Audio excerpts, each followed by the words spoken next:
এই যে তোর সাথে আর কথা নাই, স্বামী স্ত্রীর মধ্যে আজকাল এই অবস্থা। প্রতিটি ঘরে ঘরে অশান্তির মূল কারণই হলো সবরহীনতা, যে ধৈর্য জিনিসটা আজ আমাদের কাছ থেকে নাই।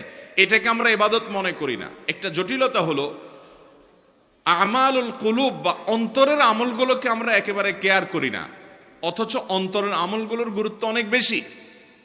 আমরা বাহ্যিক আমলকে গুরুত্ব দেই, নামাজ পড়া বাহ্যিক আমল, সিয়াম পালন করা বাহ্যিক আমল, যাকাত দেওয়া বাহ্যিক আমল, তেলাওয়াত করা বাহ্যিক আমল, এগুলো বাহ্যিক অঙ্গ প্রত্যঙ্গ দিয়ে, চোখ মুখ হাত পা এগুলো দিয়ে করতে হয়।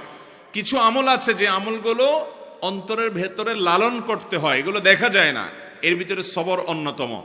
এই আমলটা যদি কেউ করতে পারে, ভেতরে যদি ধৈর্যটা আনতে পারে, এটা নিজের সঙ্গে নিজে সংগ্রাম করে করতে হয়, এর জন্য লড়াই করতে হয়, এর জন্য সমালোচনা করতে হয়, নিজের হিসাব মিলাতে হয় যে আমি মানুষটা কতটা ধৈর্যশীল, কতটা ধৈর্যহীন, আমি কতটা হটমেজাজি হই, বউয়ের সাথে কয়বার আমি বদমেজাজি দেখাই,